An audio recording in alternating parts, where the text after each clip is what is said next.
오늘 성경 말씀은 고린도전서 9장 1절부터 12절에 있는 말씀입니다. 고린도전서 9장 1절부터 12절에 있는 말씀.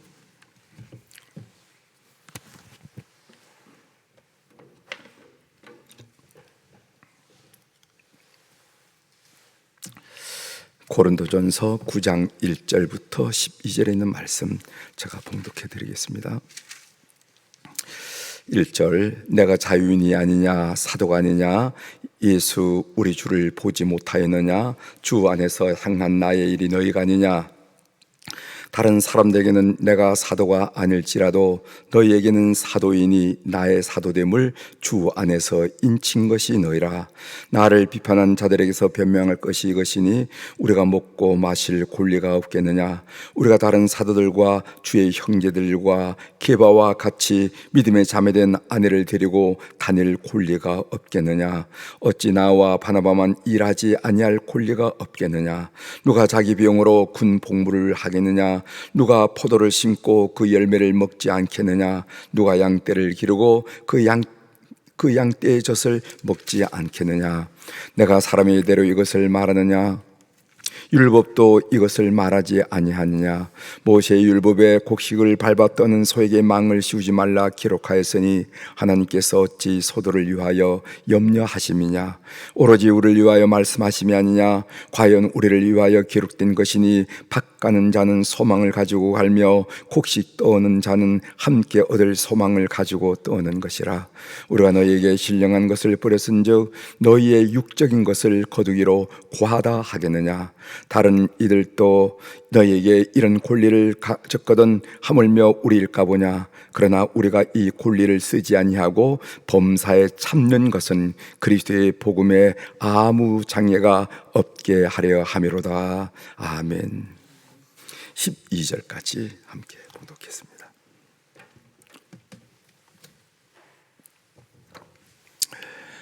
오늘 우리가 같이 읽은 고린전서 9장 1절에서 12절에 있는 말씀을 중심으로 주제를 골리폭이란 말을 들어보셨습니까? 하는 그런 주제로 같이 묵상한 내용을 좀 나누려고 합니다. 여러분, 골리폭이라 하는 얘기 좀 들어보셨어요? 골리폭이, 골리폭이 성경에 나온 이야기고 또 선교사들에게는 익숙한 이야기지만은 우리 성도들에게는 어떻게 느껴지는지 모르겠어요. 그래서 주제를 골리폭이란 말을 들어보셨습니까? 하는 겁니다. 우리가 고린도전서 8장 마지막 부분에서 바울 사도는 공동체 안에, 특별히 교회 공동체 안에 믿음이 약한 형제들이 넘어지지 않게 도울 수만 있다면은 자신은 영원히 고기를 먹지 않겠노라 하는 선언을 우리가 읽었습니다. 내가 고기를 먹는 것이 믿음이 약한 자들에게, 아니 바울 사도가 어떻게 이방 제단에서 희생 제물로 드린 저 고기를 먹을 수가 있을까?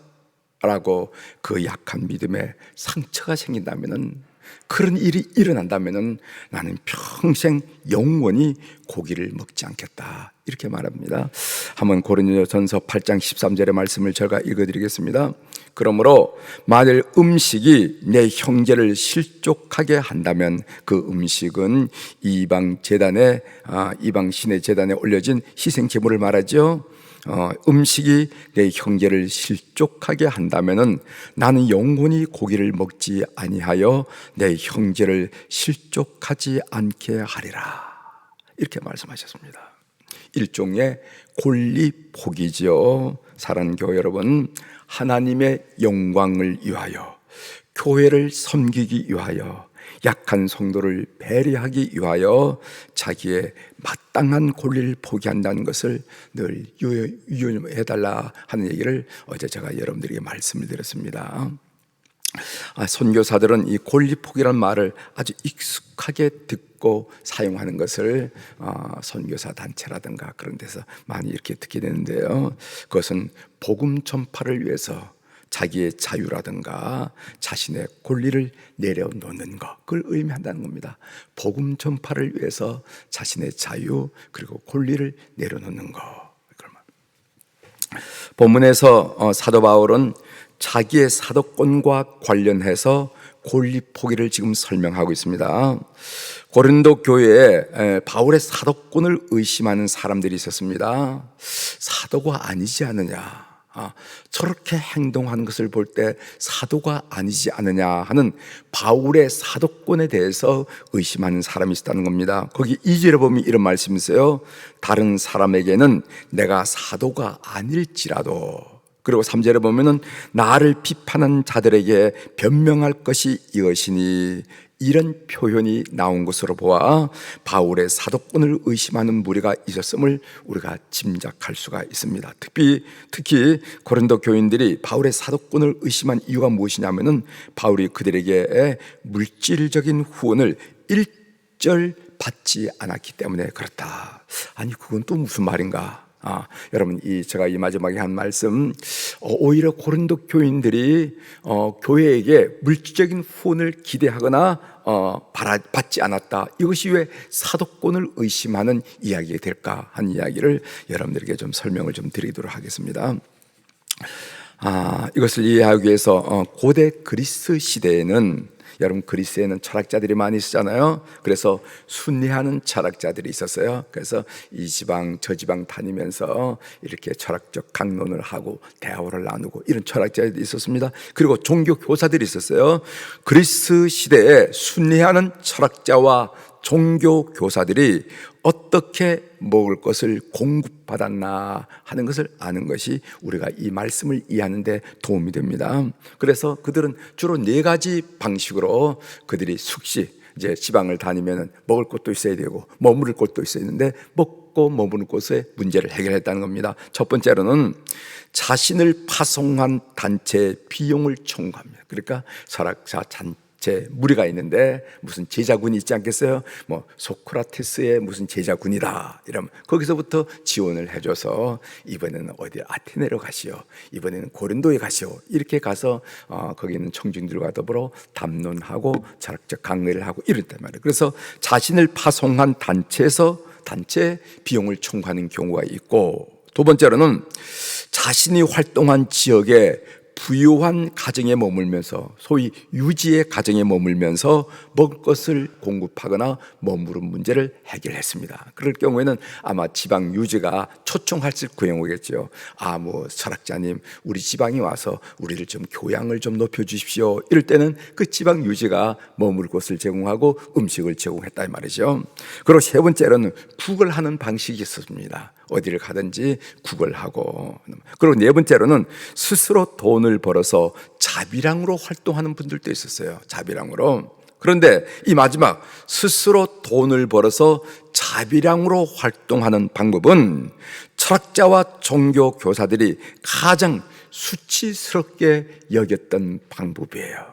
나를 인정해서 파송해 주지도 않고, 나를 인정해서 초청해 주지 않고, 그냥 자기가 그냥 자비량으로 이렇게 방문한다는 것은, 그것은 가장 수치스러운 일로 여겼다. 따라서 고린도 교인들은 바울의 이 자비량 이 선교 방식에 대해서 의심을 했을 수도 있을 것이라는 겁니다. 바울이 사례를 받지 않고 자비량으로 사역하는 것은 자격이 없기 때문이다 라고 주장을 했다는 겁니다. 만일 자격이 있다면 왜 저렇게 일을 하면서 저렇게 일을 전도를 하느니 순회를 할 수 있겠느냐, 그런 이야기죠.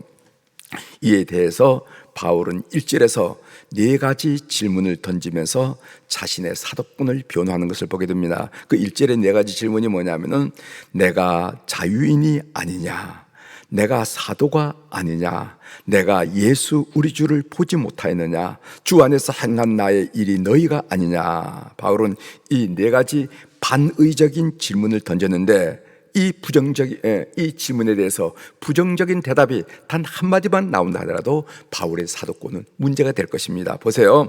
내가 자유인이 아니냐, 남의 수하에 있는 노예나 종이 사도라 이렇게 말할 수는 없겠죠. 그렇죠? 그러니까 바울은 고린도 교회 성도 사회적 신분으로 볼 때 종이 아니라 자유인이다 한 얘기고, 내가 사도가 아니냐, 이것은 우리가 2절에 보면 고린도 교회 성도들 자신이 바울의 사도권을 인정한 표현이 나옵니다. 너희들은 나를 사도로 인정해 주지 않느냐, 다른 사람은 혹시 모르지만은 너희들은 나를 인정해 주지 않느냐 하는 그런 얘기예요. 그 다음에 세 번째로 내가 예수 우리 주를 보지 못하였느냐 하는 말이 있는데, 바울은 다메섹 도상에서 부활하신 예수님을 직접 목격했죠. 그리스도를 만났습니다.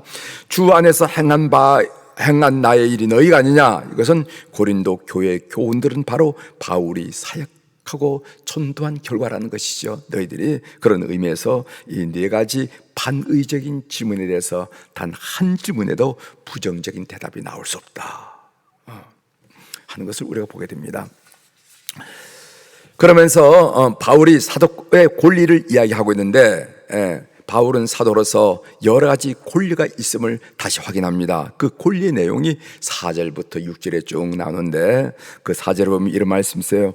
우리가 먹고 마실 권리가 없겠느냐. 사도로서 당시 사도들은요, 복음을 전파하는 순회 여행을 다닐 때 그 지역의 교회들로부터 숙식을 제공받는 권리가 있었다는 거죠. 그래서 우리가 먹고 마실 권리가 없겠느냐. 그 다음 두 번째로 5절에 나오죠. 우리가 믿음에 자매된 아내를 데리고 다닐 권리가 없겠느냐. 당시 결혼한 사도들도 있었는데 그 사도들은요, 아내를 데리고 순회 전동을 다녔다 이 말이죠. 그러니까 그런 권리가 우리에게는 없겠느냐. 6절에 보면 우리가 일하지 아니할 권리가 없겠느냐. 당시 바울이 감당했던 천막 만드는 일, 그래서 우리가 자비랑 선교를 할 때 뭐라고 하냐, 텐트 메이커라 이렇게 영어로 씁니다. 그 말은 텐트를 만든다는 거 아닙니까? 텐트 메이커. 이것은 자비랑 선교사 또는 자비랑 선교를 이야기할 때 텐트 메이커, 저 선교사님은 텐트 메이커야 이렇게 하는데, 이 텐트 메이커란 말이 어디서 나왔냐면은 바로 바울 사도로부터 나왔습니다. 바울이 감당했던 천막 만드는 일은 주로 노예들이 하는 천한 직업이었다는 것입니다. 그렇게 인식됐다는 겁니다. 바울은 사도로서 그런 일을 하지 않을 권리가 마땅히 있었다는 거죠. 이것이 사도권의 권리라.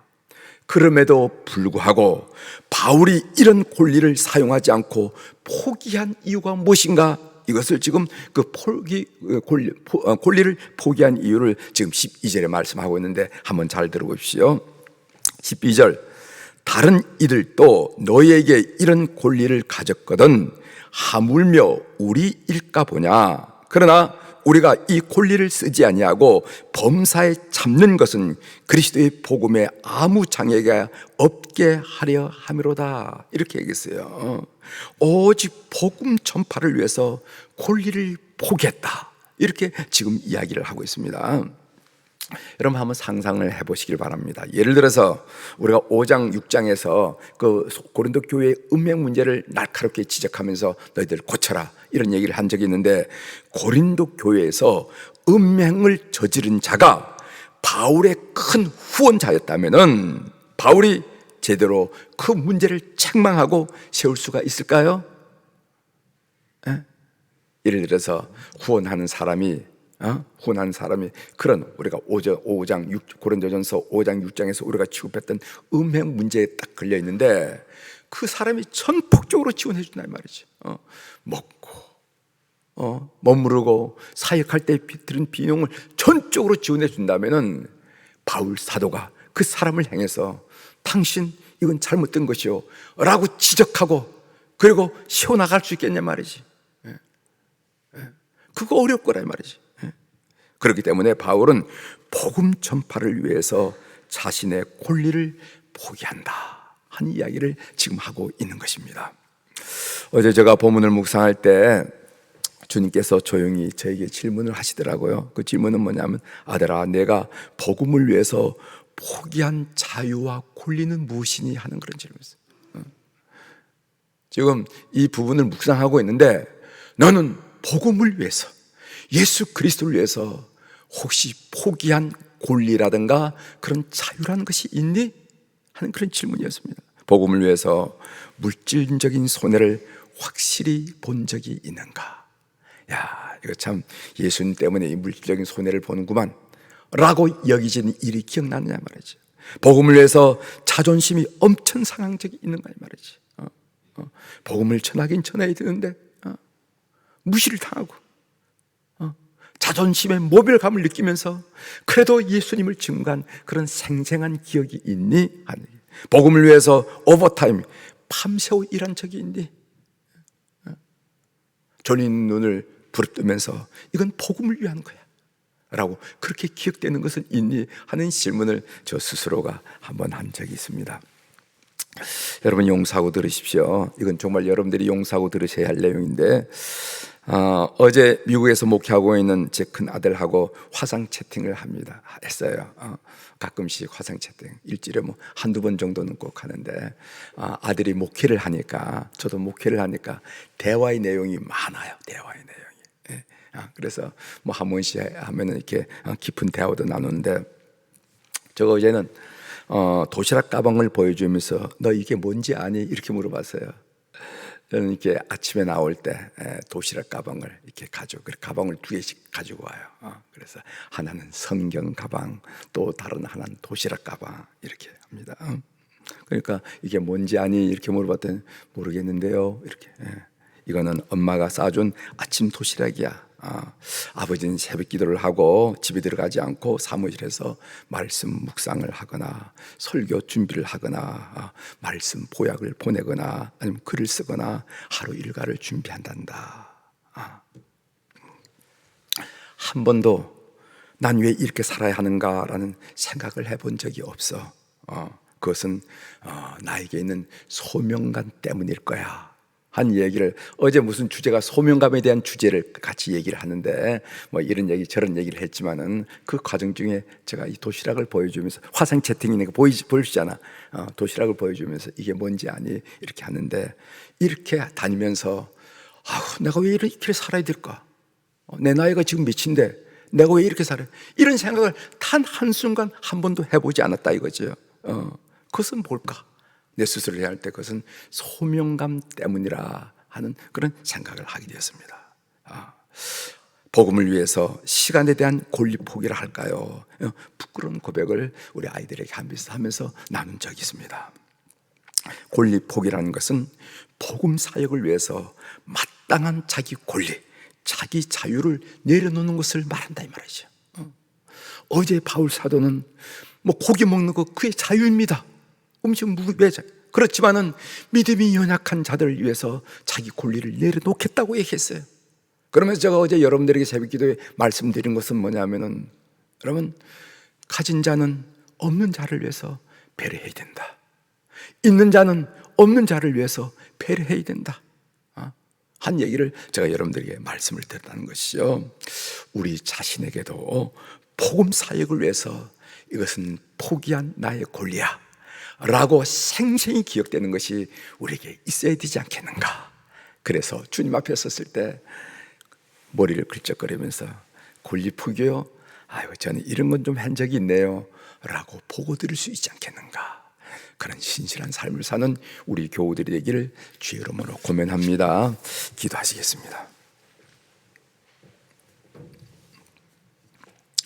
하나님 아버지, 오늘 바울 사도께서는 사도로서 마땅히 누려야 할 권리가 분명히 있지만은 그러나 그것 때문에 혹시 복음에 막히는 것이 있을까봐, 지장을 받는 것이 있을까봐 일절 후원을 기대하지 않고 그가 천막 만드는, 노예들이 하는 천막 만드는 일을 해오면서 순회 전도를 했다는 것을 오늘 우리들이 읽으면서 오늘 본문을 통해서 말씀하시는 주님의 음성을 다시 한번 듣게 하시오니 감사합니다. 너 평생 신앙생활을 하고 있지? 너 평생 목회를 하고 일을 하고 있지? 그런데 지금 생생히 기억되는 권리 포기가 있니? 할 때 겉은 무슨 선교사니, 겉은 목사니, 이름은 그렇게 하면서 내부적으로 단 하나 손해보지 않고 살아왔던 우리의 참으로 부족한 삶을 주 앞에 드러내 보이면서 함께 말씀을 나눌 수 있도록 도와주시오니 감사합니다. 하나님, 우리 새벽 기도에 난 우리 모든 교우 성도들 그날 주님 앞에 설 때 머리를 긁적거리면서 주님 앞에 말씀드릴 건 없지만은 이런 적은 있네요 라고 얘기할 수 있는 생생한 기억됨이 있을 수 있는 그런 신앙생활을 하도록 저희를 돌봐 주시옵소서. 하나님, 오늘 또 우리 사랑교우들이 주님 앞에 1000번째 헌금을 드렸네요. 눈 밝으신 우리 하나님 아버지, 귀 밝으신 우리 하나님 아버지, 이름들, 사연들 통촉하여 주셔서 삶의 길에서 모퉁이를 돌 때, 질곡을 건널 때, 넓고 넓은 들판을 건널 때 주님께서 함께 하셔서 하나님 감사합니다를 늘 연발하는 그런 귀한 삶들이 다 될 수 있도록 은총을 베풀어 주옵소서. 앉으나 서나 나가나 들어오나 어려운 일이나 쉬운 일이나 때로는 슬픈 일이나 기쁜 일이나 그 모든 일 속에 오직 감사로 좋으신 하나님을 찬양하는 우리 교우들의 삶이 오늘 하루에도 펼쳐지도록 이 헌금을 주께서 연락하여 주시옵소서. 하나님, 오늘 수요일 아침 특별히 우리의 자녀들을 주님 앞에 올려드립니다. 주님, 저희들이 눈만 감으면 기억되는 우리의 아들과 딸들, 그리고 기억되는 손자 손녀들을 주님 앞에 올려드리면서 이 새벽에 주님께 간구를 드리오니 시공을 초월하신 우리 주님께서 저희들의 간구를 들으셔서 저희들의 일생이 형통하게 하시고 평탄하게 하시고 주께 영광 돌리는 그런 오롯한 삶이 될 수 있도록 은총을 베풀어 주옵소서. 해에서 사업으로, 직장인으로, 학문하는 일로 우리 곁을 떠난 자녀들이 있습니다. 군대에 나가 있는 우리 자녀들, 손자, 손녀들이 있습니다.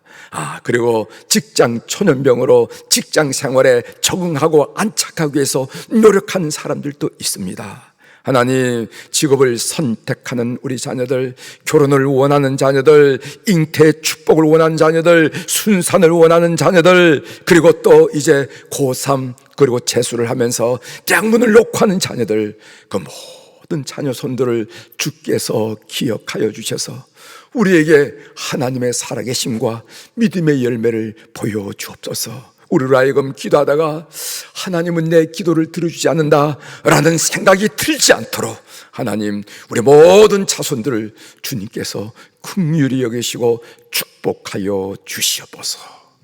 오늘 또 하늘의 주권과 땅의 주권을 가진 우리 주님의 이름으로 이 새벽에 선포합니다.